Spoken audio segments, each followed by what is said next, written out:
ፍቆቲ ሆዛር ስማማ የእንትን አረዳድና የመግባባት ችሎታህን ማየት ፈልጋለሁ እና እስኪ አይነን ጨፍ እውር ብትሆን እንዴት ነው የምትጠይቀው? እውር ብትሆን እንዴት ነው ራዊን ብለህ የምትጠይቀው? ኦኬ እውር ብትሆን ስክሪፕቶ እንዴት ነው የምትጠይቀው?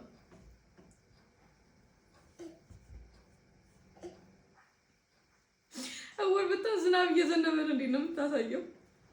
እንትናገረው አይወርቅም።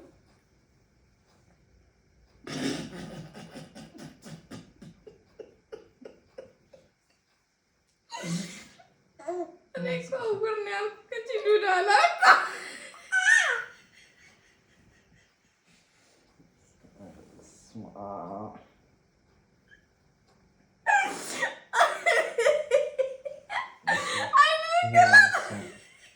እስካሁን ጨፍኝ